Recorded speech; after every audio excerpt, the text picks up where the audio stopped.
প্রিয় দর্শক, আপনারা দেখতে পাচ্ছেন ট্রাক্টর দিয়ে জমি চাষ করা হচ্ছে। কিছুদিন আগেও এই জমিটি পতিত জমি ছিল। আজ ট্রাক্টরের শব্দে ভরে গেছে চারিদিক। চলছে জমি চাষ।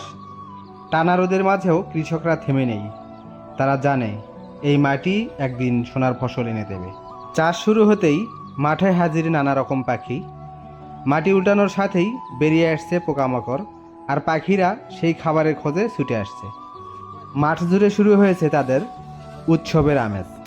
প্রকৃতির এই দৃশ্য আমাদের মনে করিয়ে দেয় আমরা একে অপরের সাথে কতটা জড়িত। মাটি, ফসল, পাখি সব মিলেই তো আমাদের বাংলার চিত্র। চাষের এই প্রাথমিক কাজ খুব গুরুত্বপূর্ণ। শক্ত মাটি নরম করা হচ্ছে, আগাছা নষ্ট করা হচ্ছে, যাতে চারা লাগানোর সময় মাটি প্রস্তুত থাকে।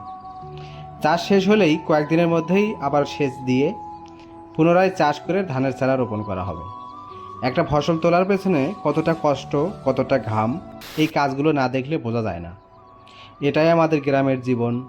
মাটি আর মানুষের এই সম্পর্কই বাংলার আসল সৌন্দর্য।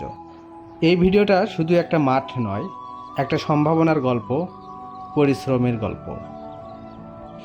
সবাই ভালো থাকবেন, সুস্থ থাকবেন। ভিডিওটি ভালো লাগলে লাইক, কমেন্ট করবেন। আর আপনি আমার চ্যানেলে নতুন হয়ে থাকলে অবশ্যই চ্যানেলটিকে সাবস্ক্রাইব করবেন। ধন্যবাদ সবাইকে।